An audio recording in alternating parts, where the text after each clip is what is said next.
Hi friends, welcome to SAM Institute. Daily Current Affairs 2025 April 13. Today current affairs headlines. Andhra Telangana DSC prepare అవుతున్న ప్రతి ఒక్క అభ్యర్థి and school and ఎడ్జిటి వరకు GK and current affairs important అన్న మీరు రెగ్యులర్గా ఫాలో అవుతూ ఉండాలి. దాని బ్యాక్గ్రౌండ్ చూస్తూ ఉండాలి. మనం గ్యారెంటీగా విజయం సాధించాలి అంటే డైలీ కరెంట్ అఫైర్స్ దాని బ్యాక్గ్రౌండ్ చూస్తూ ఉండాలి. గతంలో జరిగిన టాపిక్ ఏమైనా ఉందా లింక్ చేస్తూ ఉండాలి. అంటే ఇటీవల కాలంలో వార్తలు ఉన్న అవార్డ్స్ అవ్వచ్చు, ఇటీవల కాలంలో వార్తలు ఉన్న సమ్మిట్స్ అంటే సదస్సులు సమావేశాలు, బుక్స్ అండ్ ఆథర్స్ లేదా సైన్స్ అండ్ టెక్నాలజీ అంశాలు కూడా మనకి చాలా ప్లస్ అవుతుంది. యూఎన్ రిలేటివ్ అంశాలు కూడా చూసుకోవాలి. గతంలో అడిగాడు మనకి. సరే, టుడే కరెంట్ అఫైర్స్ హెడ్లైన్స్. ఇంట్లో ఫస్ట్ వన్, భారత్ వృద్ధి రేటు ఐఎంఎఫ్ అంచనా. అంటే ఇటీవల కాలంలో భారతదేశం యొక్క జీడిపి వృద్ధి రేటుని ఆయా సంస్థలు ఆయా బ్యాంకులు అంచనా వేస్తూ ఉంటాయి. 2024-25 ఆర్థిక సంవత్సరానికి ఎంతగా అంచనా వేస్తుంది.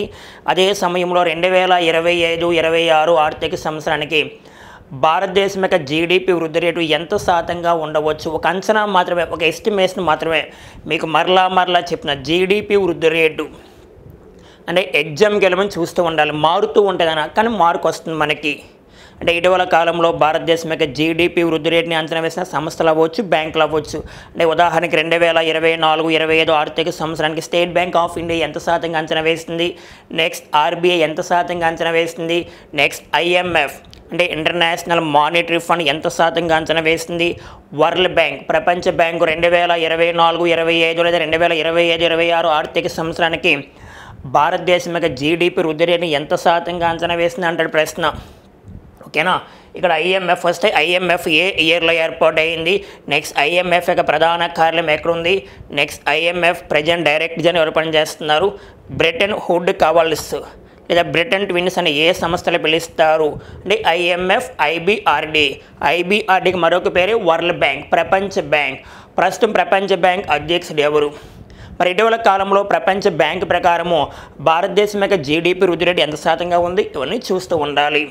భారతదేశం యొక్క వృద్ధి రేటు ఐఎంఎఫ్ ఎంత శాతంగా అంచనా వేసింది. నెక్స్ట్ మనం చూసుకుంటే ప్రపంచంలోనే అత్యంత ఎత్తైన వంతెన బ్రిడ్జ్ సూపర్ రిలేటివ్స్. అంటే ప్రపంచంలో అతిపెద్ద అతి ఎత్తైన లేదా భారతదేశంలో ప్రపంచంలో తొలిసారిగా అన్న పదం మీకు చాలా ఇంపార్టెంట్.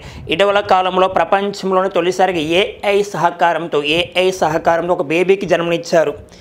ఏ దేశంలో ఒక 40 years ఓల్డ్ ఉమెన్ ఒక బాలుడికి జన్మనిచ్చింది ఏఐ సహకారంతో. మెక్సికో అని మాట్లాడుకున్నాం, మెక్సికో దేశము. అలాగే ఇటీవల కాలంలో ప్రపంచంలో తొలిసారిగా 3D ప్రింటెడ్ వంతెన అంటే ఇటీవల కాలంలో వార్తలు ఉంది. అలాగే ప్రపంచంలో తొలిసారిగా 3D printed railway station just 6 గంటల్లో ఏర్పాటు చేశారని మాట్లాడుకున్నాం. ఏ దేశం, జపాన్ దేశంలో. ప్రపంచంలో తొలిసారిగా 3D printed railway station Japan అని మాట్లాడుకున్నాం. అలాగే ఇటీవల కాలంలో ప్రపంచంలో తొలిసారిగా ఓమాకారంలో దేవాలయాన్ని ఏర్పాటు చేసిన భారతదేశంలో రాజస్థాన్లో ఏ ప్రాంతం, పాలి. ఓమాకారంలో ఓం shape temple.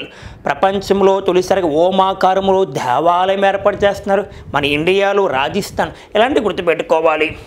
Okay friends, next one, Oscar award గ్రహీత మార్విన్ లెవీ మరణము. అంటే ఇటీవల కాలంలో ఆస్కార్ అవార్డు గ్రహీత మార్విన్ లెవీ మరణించారు. మరి ఆయనకి ఆస్కార్ అవార్డు ఏ ఇయర్లో వచ్చింది. మనకి లేటెస్ట్గా కొంతమంది మరణించారు.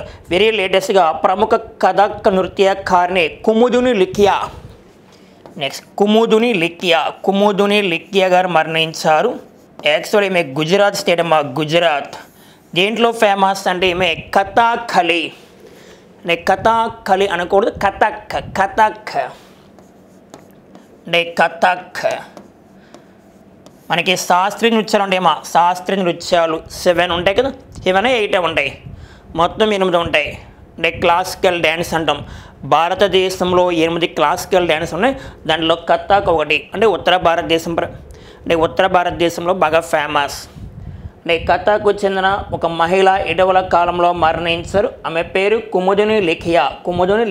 ఇవన్నీ మాట్లాడాలి.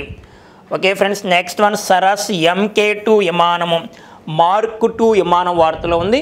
మరి ఈ విమానాన్ని తొలిసారిగా ఏ ఇయర్లో ప్రవేశపెట్టారు, దాన్ని ఎప్పుడు ఆపేశారు, మరలా ఎందుకు స్టార్ట్ చేస్తున్నారు, ఏ ఇయర్లో ప్రారంభం అవుతుంది, మరి విమానాన్ని ఎవరు తయారు చేస్తున్నారు, ఇవన్నీ మాట్లాడాలి.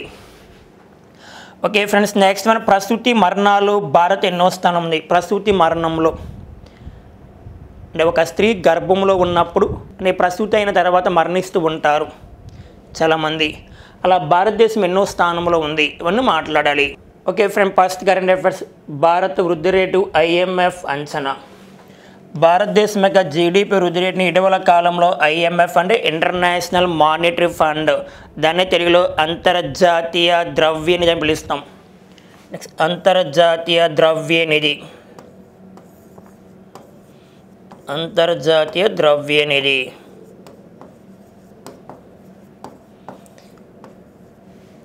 మరి IMF 2024-25 ఆర్థిక సంవత్సరానికి భారతదేశం యొక్క జీడిపి వృద్ధి రేటుని ఎంత శాతంగా అంచనా వేసిందంటే 6.7% అంచనా వేసింది గతంలో. అంటే గుర్తుపెట్టుకోవాలి, గత ఆర్థిక సంవత్సరానికి సంబంధించి 2025-26 ఆర్థిక సంవత్సరానికి 6.8% అంచనా వేసింది. మరి ఇటీవల కాలంలో మూడీస్ అనే సంస్థ ఒక 2 days బ్యాక్ వార్తలకు వెళ్తే మూడీస్ అనే ఒక సంస్థ భారతదేశం యొక్క జీడిపి వృద్ధి రేటుని ఎంత శాతంగా అంచనా వేసిందో మాట్లాడుకున్నాం. 6.1%, 6.1%గా అంచనా వేసింది. ఏ సంస్థ అంచనా వేస్తుందో చూస్తూ ఉండాలి. మరి IMF వార్తలకు వచ్చింది కానీ IMF అంటే ఇంటర్నేషనల్ మానిటరీ ఫండ్. మరి దీని ప్రధాన కార్యాలయం వాషింగ్టన్ DC. మరి ప్రెజెంట్ IMF డైరెక్టర్ జనరల్గా పనిచేస్తుంది క్రిస్టాలినా జార్జివా గారు పనిచేస్తున్నారు. మనకి IMF ప్లస్ IBRD అంటాం, IMF ప్లస్ IBRD. మరి IBRD అంటే international bank for reconstruction development. మరి ఈ రెండు సంస్థలు ఏ పేరుతో పిలుస్తారంటే బ్రెటన్ ట్విన్స్ అని పిలుస్తారు. బ్రెటన్ ట్విన్స్ అని పిలుస్తారు. అంటే బ్రెటన్ హుడ్ కవలలు అని పిలుస్తారు. Bretton Woods కవలలు.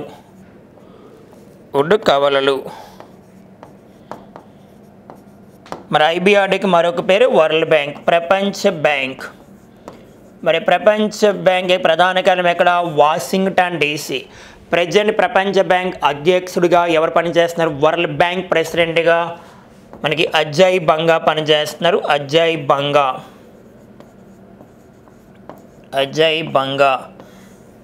అంటే వరల్డ్ బ్యాంక్కి 14 ప్రెసిడెంట్ అమ్మ. 14 ప్రెసిడెంట్ మన భారత మూలాన వ్యక్తి NRI అజయ్ బంగా గుర్తుపెట్టుకోవాలి. ఇక్కడ మనకి WTO అంటాం. WTO అంటే వరల్డ్ ట్రేడ్ ఆర్గనైజేషన్, ప్రపంచ వాణిజ్య సంస్థ. ఇది 1995లో ఏర్పాటైంది. దీని ప్రధాన కార్యాలయం జెనీవాలో ఉందని గుర్తుపెట్టుకోవాలి. Okay friends, next current affairs. ప్రపంచంలోనే అత్యంత ఎత్తైన వంతెన మరి ఏ దేశంలో ఏర్పాటు చేస్తున్నారంటే చైనా దేశంలో ఏర్పాటు చేస్తున్నారు. గతంలో ఈ వంతెన ద్వారా ప్రయాణం చేయాలంటే ప్రధానంగా ప్రయాణం చేసినప్పుడు అంటే ప్రయాణికులు ప్రయాణం చేసినప్పుడు దాదాపుగా 1 hour సమయం పట్టేది. 1 hour. ప్రస్తుతం దీని ద్వారా ఏమవుతుందంటే 1 minute రీచ్ అవ్వచ్చు. అలా ప్రపంచంలోనే అత్యంత గతంలో ఈ చుట్టూ తిరుగుతూ వెళ్ళేవారు. గతంలో చైనాలో ప్రజలు చుట్టూ తిరుగుతూ వెళ్తే 1 hour సమయం పట్టేది. ఇప్పుడు ఈ వంతెన ద్వారా 1 minute వెళ్ళవచ్చు ప్రయాణికులు. మరి ఏ దేశం అంటే చైనా దేశము. మరి ప్రపంచంలో అత్యంత ఎత్తైన వంతెనకు ఏమని పేరు పెట్టారు? చాలా ఇంపార్టెంట్ నాన్న. హుయాజియాంగ్ గ్రాండ్ కాన్యన్ బ్రిడ్జి.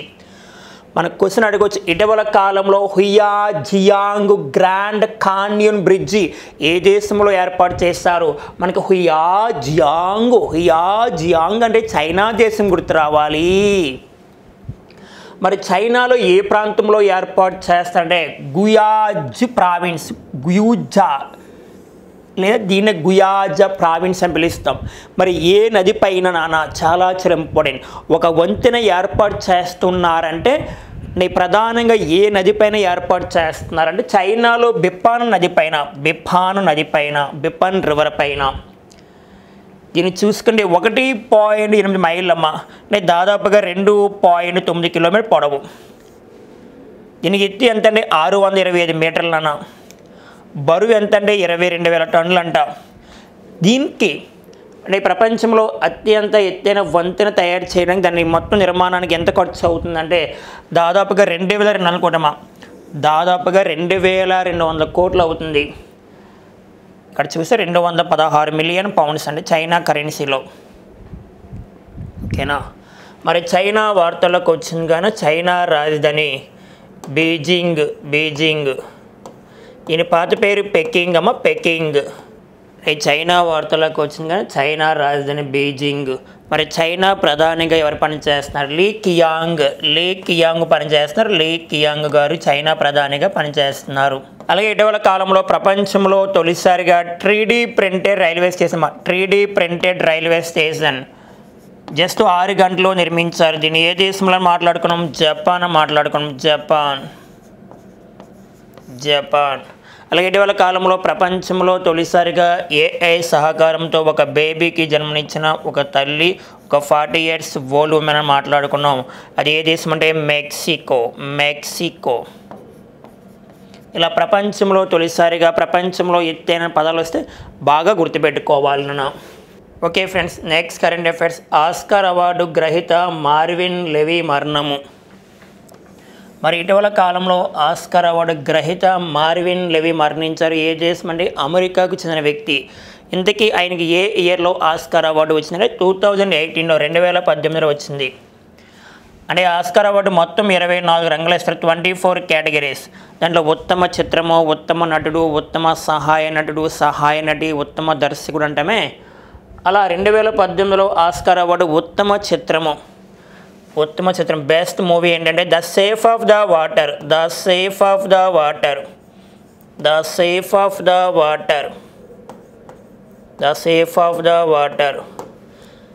ఆ తర్వాత 2019లో గ్రీన్ బుక్, 2020లో పారాసైట్.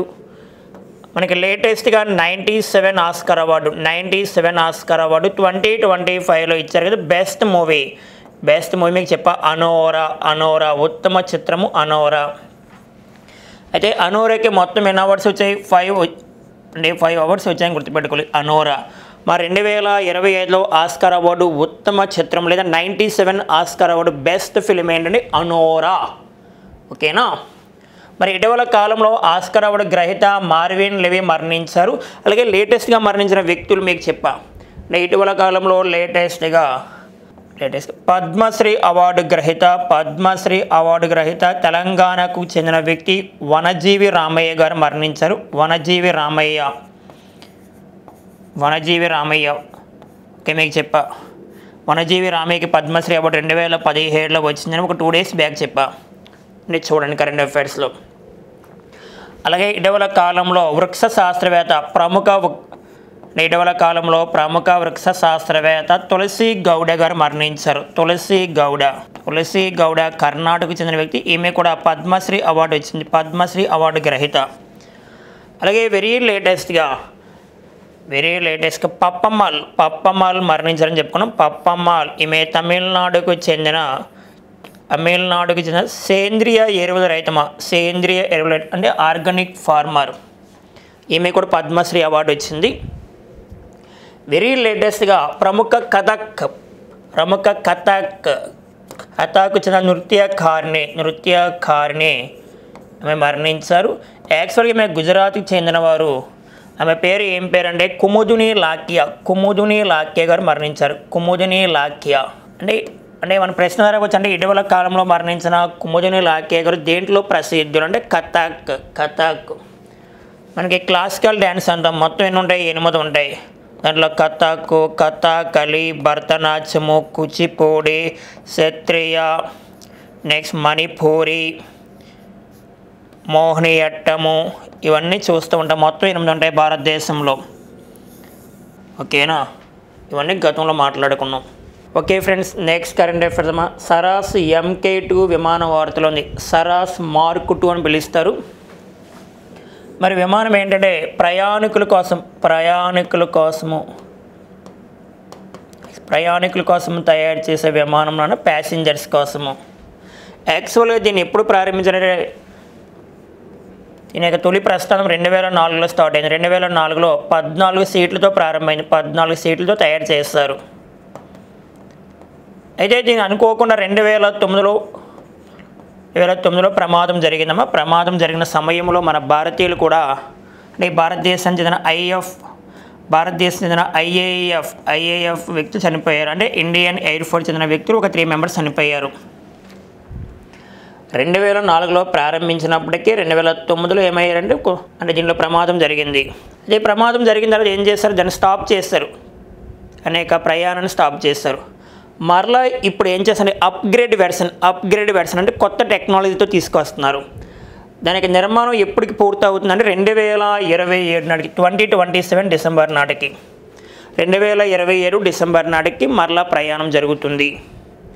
మరి ఎవరు తయారు చేస్తున్నారు, దీనికి ఏ సంస్థల వారు తయారు చేస్తున్నారు? ఇక్కడ చూస్తే సిఎస్ఐఆర్కి చెందిన ఎన్ఏఎల్ వారు అభివృద్ధి చేస్తున్నారు. మరి ఎన్ఏఎల్ అంటే నేషనల్, చాలా ఇంపార్టెంట్, నేషనల్ ఏరోస్పేస్ ల్యాబొరేటరీస్, గుర్తుపెట్టుకో, నేషనల్ ఏరోస్పేస్ ల్యాబొరేటరీ వారు దీన్ని ఏర్పాటు చేస్తున్నారు, గుర్తుపెట్టుకోవాలి. సిఎస్ఐ అంటే council of scientific industrial research. మనకి సిఎస్ఐఆర్ ప్రధానంగా యుద్ధ విమానాలను మరియు విమానాలను కూడా తయారు చేస్తుందని మాట్లాడుకోవడం గతంలో. సిఎస్ఐఆర్ 1942లో ఏర్పాటైంది. దీని ప్రధాన కార్యాలయం న్యూఢిల్లీలో ఉంది, న్యూఢిల్లీ. మరి ప్రజెంట్ సిఎస్ఐఆర్కి డైరెక్టర్ జనరల్ ఎవరు పనిచేస్తున్నారు, ఒక మహిళ పనిచేస్తున్నారు. మీకు ఇంపార్టెన్స్ ఏంటంటే సిఎస్ఐఆర్కి past women director general Nallathambi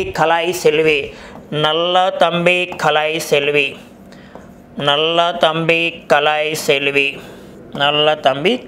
Selvi అని గుర్తుపెట్టుకోవాలి. ఇటీవల కాలంలో వార్తలో ఉన్న సరాస్ MK2 విమానం యొక్క అని ఎప్పుడు ప్రారంభిస్తారు, 2027 డిసెంబర్. దీని యొక్క తొలి వెర్షన్, ఫస్ట్ ఎడిషన్ ఎప్పుడు ప్రారంభించారు, ఫస్ట్ వెర్షన్ 2004లో 14 సీట్లతో. ఇప్పుడు కొత్తగా వస్తుంది కదమ్మా మనకి సరాస్ MK2 అనేది, అంటే దాదాపుగా 19 సీట్లతో ఏర్పాటు చేసిన ఒక విమానం అని గుర్తుపెట్టుకోవాలి ప్రయాణికుల కోసము. దాన్ని ఎవరు అభివృద్ధి చేస్తున్నారు, సిఎస్ఐఆర్కి చెందిన ఎన్ఏఎల్. ఓకేనా? Okay friends, next current affairs. ప్రసూతి మరణాలు భారత్ యొక్క స్థానం. అంటే గర్భిణీగా ఉన్న స్త్రీ అంటే చాలామంది మరణిస్తూ ఉంటారు, లేదా ప్రసవం తర్వాత కూడా మరణిస్తూ ఉంటారు. అంటే వారు తగిన జాగ్రత్తలు తీసుకోవాలి. గర్భిణీగా ఉన్నప్పుడు మంచి జాగ్రత్తలు తీసుకుంటే అంటే తల్లి యొక్క ఆరోగ్యం బాగుంటుందన్న. WHO ప్రకారం, ప్రపంచ ఆరోగ్య సంస్థ ప్రకారం 2023లో ప్రతి 2 నిమిషాలకు అంటే ప్రపంచవ్యాప్తంగా ఒక ప్రసూతి మరణం జరిగేది. చాలా ఇంపార్టెంట్. ఈ ప్రపంచ ఆరోగ్య సంస్థ ప్రకారం 2023లో ప్రతి 2 నిమిషాలకు ఒక ప్రసూతి మరణం జరుగుతూ ఉండేదనన్న. మరి ప్రసూతి మరణాలు భారత్ 2వ స్థానంలో ఉందని నివేదికను ఎవరిచ్చారండి, ప్రపంచ ఆరోగ్య సంస్థ వారు. అంటే ప్రపంచ ఆరోగ్య సంస్థ అంటే WHO. ప్రపంచ ఆరోగ్య సంస్థ 2000 సంవత్సరం నుంచి 2023 వరకు నివేదికనిచ్చింది. మరి ఈ సమయంలో ఫస్ట్ ప్లేస్ ఏముందంటే నైజీరియాలో దాదాపుగా 75,000 తల్లి మరణాలు. సెకండ్ ప్లేస్ భారత్ సెకండ్ ప్లేస్లో ఉంది, కాంగో కూడా సెకండ్ ప్లేస్లో ఉంది. క్వశ్చన్ అడిగొచ్చి ప్రపంచ ఆరోగ్య సంస్థ ప్రకారము ప్రసూతి మరణాల్లో భారత్ ఎన్నవ స్థానంలో ఉంది. భారత్ కన్నా ముందున్న దేశం ఏంటి, సరిపోతుంది మనకి. ప్రపంచ ఆరోగ్య సంస్థ 1948 ఏప్రిల్ 7వ తారీఖున ఏర్పాటైంది.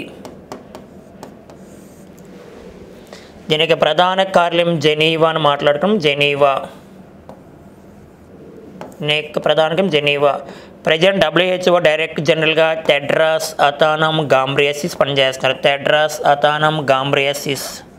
చూసుకోవాలి, చాలాసార్లు మాట్లాడుతున్నాం దీని గురించి. టెడ్రాస్ అథానమ్ గాంబ్రియాసిస్. మనకి ప్రతి సంవత్సరం ఏప్రిల్ 7వ తారీఖున ఏం జరుపుకుంటాం నాన్న, ఈ ప్రపంచ ఆరోగ్య దినోత్సవం, వరల్డ్ హెల్త్ డే జరుపుకుంటామని గుర్తుపెట్టుకోవాలి. వార్తల్లోకి WHO ప్రపంచ ఆరోగ్య సంస్థ వార్తల్లోకి వచ్చింది కానీ మరి ఇటీవల కాలంలో WHO నుంచి 2025 జనవరిలో ఏ దేశం వైదొలిగింది అంటే అమెరికా. నెక్స్ట్ 2025 ఫిబ్రవరి సమయంలో అర్జెంటీనా కూడా మనకి WHO ప్రపంచ ఆరోగ్య సంస్థ నుంచి వైదొలిగాయి, అంటే సభ్యత్వాన్ని రద్దు చేసుకున్నాయి. చాలా ఇంపార్టెంట్. మనకి 2025 ఏ 2 దేశాలు సభ్యత్వం రద్దు చేసుకునే WHO నుంచి అంటే ఒకటి అమెరికా, సెకండ్ వన్ అర్జెంటీనా అని గుర్తుపెట్టుకోవాలి. Okay friends, next current affairs ఒక విన్యాసం వార్తలో ఉంది, మీకు గతంలో మాట్లాడుకున్నాం. అయితే లేటెస్ట్గా స్టార్ట్ అయింది విన్యాసం. ఆ విన్యాసం పేరు ఐక్యమే. మరి ఏదైనా ఒక విన్యాసం వార్తల్లోకి వస్తే ఆ విన్యాసం పేరు ఎన్ని దేశాల మధ్య జరుగుతుంది, ఈసారి జరిగిన ఎడిషన్ ఎన్వై ఎడిషన్ ఎక్కడ జరుగుతుందో మాట్లాడుకోవాలి. ఫస్ట్ విన్యాసం పేరు గుర్తు రావాలి. నెక్స్ట్ వన్ త్రివిధ దళాల్లో ఏ విన్యాసం, త్రివిధ దళాలు అంటే వింగ్ అని పిలుస్తాం, వింగ్ అంటే ఆర్మీయా, ఎయిర్ ఫోర్స్ అండ్ నేవీ అనేది. నెక్స్ట్ వన్ ఎన్వై ఎడిషన్ జరుగుతుంది. నెక్స్ట్ వన్ ఎన్ని దేశాలు పాల్గొంటాయి. నెక్స్ట్ వన్ 2025లో ఎక్కడ జరుగుతుంది లొకేషన్. ఫస్ట్ విన్యాసం పేరు ఐక్యమే. మరి త్రివిధ దళాలు ఏ విన్యాసం అంటే ఆర్మీయా, ఎయిర్ ఫోర్స్ అండ్ నేవీయా అంటే మనకి నేవీ ఎక్సర్సైజ్. ఈసారి జరిగిన ఎడిషన్ ఎన్వై ఎడిషన్ తొలిసారిగా పాస్ట్ ఎడిషన్. మరి ఎన్ని దేశాలు పాల్గొంటాయి. భారతదేశం ఏ దేశాలతో పాల్గొంటుంది, భారత్ ప్లస్ ఆఫ్రికా దేశాలు. అంటే దాదాపుగా ఎన్ని దేశాలు పాల్గొంటాయి, 10 దేశాలు పాల్గొంటాయి దీంట్లో. మరి 2025లో ఎక్కడ జరుగుతుంది ఏ ఎడిషన్ అంటే తాంజానియా దేశం. తాంజానియా ఏ ఖండంలో ఉంది, ఆఫ్రికా ఖండంలో ఉంది. Okay, Tanzania. Very good. ఇక్కడ చూస్తే ఐక్యమే విన్యాసం గతంలో మీకు చెప్పా జరగబోతుంది రానున్న కాలంలో. ఎప్పుడు ప్రారంభమవుతుంది ఈ విన్యాసం, ఈ రోజున ప్రారంభమవుతుంది అంటే ఏప్రిల్ 13వ తారీఖున. ఇక్కడ చూస్తే ఏప్రిల్ 13 నుండి 18 వరకు తాంజానియాలో దార్ ఎస్ సలాం తీరంలో, చాలా ఇంపార్టెంట్, దార్ ఎస్ సలాం తీరంలో జరుగుతుంది. భారత్ ఆఫ్రికా దేశాలు, భారతదేశం ఏ దేశాలతో కలిసి ఏర్పాటు చేస్తుంది, ఆఫ్రికా దేశాలు. మరి ఆఫ్రికా దేశాలు మొత్తం ఎన్ని దేశాలు, 10 దేశాలు. ఈ 10 దేశాలు ఇక్కడ ఇచ్చాం. ఆ 10 దేశాల పేర్లు అడగపోవచ్చు. అంటే ఆఫ్రికా దేశాలతో అంటే ప్రధానంగా ఆఫ్రికా దేశాలు భారత్తో కలిసి ఏర్పాటు చేసిన విన్యాసం పేరు ఏం పేరు అంటే ఐక్యమే. అది ఒక నేవీ ఎక్సర్సైజ్. ఇక్కడ చూస్తే ఏ దేశం అంటే దక్షిణ Africa, next one Kenya, next Eritrea, next Comoros, next Madagascar, next Mozambique, next Tanzania means ఆతిథ్యం దేశము. Next one Zimbabwe, next Mauritius, next one Seychelles. ఇన్ని దేశాలు దీంట్లో పాల్గొంటున్నాయి. విన్యాసం పేరు ఐక్యమే. ఇటీవల కాలంలో వార్తలున్న విన్యాసాలు నేవీ ఎక్సర్సైజ్. అంటే భారతదేశం సింగపూర్తో కలిసి చేసే విన్యాసాన్ని నేవీ విన్యాసాన్ని ఏ పేరుతో పిలుస్తారంటే సింబాక్స్. భారత్ సింగపూర్ మధ్య జరుగుతున్న ఒక నేవీ విన్యాసం పేరు సింబాక్స్ అని గుర్తుపెట్టుకోవాలి నాన్న. భారత్ రష్యా కలిసి చేసే ఒక విన్యాసం, భారత్ మరియు రష్యా కలిసి ఏర్పాటు చేసే నేవీ విన్యాసాన్ని ఏ పేరుతో పిలుస్తారు నాన్న అంటే ఇంద్ర అని పేరుతో పిలుస్తారు. ఇంద్ర అని పేరుతో పిలుస్తారు. అలాగే భారత్ ఫ్రాన్స్ కలిసి చేసే ఒక విన్యాసం, ఒక నేవీ విన్యాసం పేరు వరుణ. అలాగే నెక్స్ట్ భారత్ మరి క్వాడ్ కంట్రీస్, అంటే భారత్ అనగా సింపుల్గా క్వాడ్ కంట్రీస్ చేసే విన్యాసం పేరు, ఒక నేవీ విన్యాసం పేరు మలబార్ విన్యాసము. మలబార్ విన్యాసం అంటే మొత్తం 4 దేశాలు, దాంట్లో ఇండియా ఉంటుంది, జపాన్ ఉంటుంది, ఆస్ట్రేలియా ఉంటుంది, అమెరికా ఉంటుంది. అంటే ఈ 4 దేశాలు కలిసి ఏర్పాటు చేసే ఒక నేవీ విన్యాసం పేరే మలబార్ విన్యాసము. అలాగే మెలాన్ ఇక్కడ చూస్తే మెలాన్ కూడా ఒక నేవీ విన్యాసం. దీంట్లో పాల్గొన్న దేశాలు బహుళ దేశాలు దాదాపుగా 50 కంట్రీస్ ఉంటాయమ్మా. ఇలా ఏదైనా ఒక విన్యాసం వస్తుందంటే ఆ విన్యాసం రిలేటివ్గా చూసుకుంటూ ఉండాలి మనం. అంటే మనకి ఐక్యం అనేది ఒక నేవీ విన్యాసం కావున ఇటీవల కాలంలో నేవీ విన్యాసాలు లింక్ చేస్తూ ఉండాలి. భారతదేశం ఏ దేశంతో కలిసి ఏర్పాటు చేస్తుంది లేదా బహుళ దేశాలు ఉంటున్నాయా చూస్తూ ఉండాలి. Okay friends, next current affairs చూస్తే గోదావరి నది తీవ్ర కాలుష్యం. ప్రస్తుతం ప్రపంచ దేశాల్లో కాలుష్యం చాలా ఎక్కువ ఉందన్న. అంటే ఇటీవల కాలంలో ప్రపంచవ్యాప్తంగా 2025 ప్రకారం ప్రపంచంలో పొల్యూషన్ ఎక్కువ దేశాలు చాదు దేశము, second one Bangladesh, next one Pakistan మాట్లాడుకున్నాం. అలా దేశాల్లో విస్తరించిన నగరాల్లో అంటే పట్టణాలు, గ్రామాలు అన్ని విధాలుగా కాలుష్యం ఎక్కువైపోతుంది. దానివల్ల ప్రజలకి ఇబ్బందికరమైన వాతావరణం, చాలామంది చనిపోయే అవకాశం ఉంది. లేటెస్ట్గా గోదావరి నది తీవ్ర కాలుష్యం అనే వార్తలకు వచ్చింది. ఇటీవల కాలంలో గోదావరి నది గురించి మాట్లాడుకున్నాం. అంటే గోదావరి నది మరియు బనకచర్ల ప్రాజెక్ట్ని అనుసంధానం చేసి దాని ద్వారా రాయలసీమ జిల్లాలకు కరువు ప్రాంతాలు ఉంటాయి కదా, ఈ కరువు ప్రాంతాలకు నీటిని మళ్లిస్తున్నారు. గోదావరి నది జలాలు గోదావరి నదిలో ప్రతి సంవత్సరం వరద జలాలు కలుస్తూ ఉంటాయి. ఈ వరద జలాలు సముద్రంలోకి వెళ్ళిపోతున్నాయి. అంటే సముద్రంలోకి వెళ్ళకుండా ఎక్కడైతే కరువు ప్రాంతాలు ఉన్నాయో దాన్ని పంపిస్తున్నారు. అంటే బనకచర్ల ప్రాజెక్టు మరియు గోదావరిని అనుసంధానం చేసి దానికి జలహారతి కార్పొరేషన్ పేరు పెట్టాం. దానికి చైర్మన్గా ముఖ్యమంత్రి గారు ఉంటారని మాట్లాడుకున్నాం లేటెస్ట్గా ఒక 2 days బ్యాక్ మనం. ఇప్పుడు అదే గోదావరి నది తీవ్ర కాలుష్యం అంటే పొల్యూషన్ ఎక్కువగా ఉందని లేటెస్ట్గా ఆ రిపోర్ట్ని ఎవరు ఇచ్చారు, చాలా చాలా ఇంపార్టెంట్. ఇక్కడ చూస్తే ఐఐటి హైదరాబాద్ మరి నీరి అనే సంస్థ వారు, నీరి అంటే నాగపూర్ మహారాష్ట్ర కేంద్రంగా పనిచేసిన ఒక సంస్థ వారు. అంటే ఐఐటి ప్రధానంగా ఐఐటి హైదరాబాద్ మరి నీరి సంస్థ వారు ఇచ్చిన రిపోర్టు, భారతదేశంలో గోదావరి నది తీవ్ర కాలుష్యం లేటెస్ట్ రిపోర్ట్ వచ్చింది. ఇక్కడ చూస్తే నాసిక్ నాందేడ్ ప్రాంతాల నుంచి వచ్చే పరిశ్రమల మురుగునీరు. అంటే ప్రధానంగా గోదావరి నది జలాల్లో తీవ్ర కాలుష్యానికి కారణాలు ఏంటో చూద్దాం. ఫస్ట్ వన్, నాసిక్ నాందేడ్ ప్రాంతాల నుంచి వచ్చే పరిశ్రమల మురుగునీరు అంట. సెకండ్ వన్, తెలంగాణలో పట్టణాల నుంచి వచ్చే మురుగునీరు.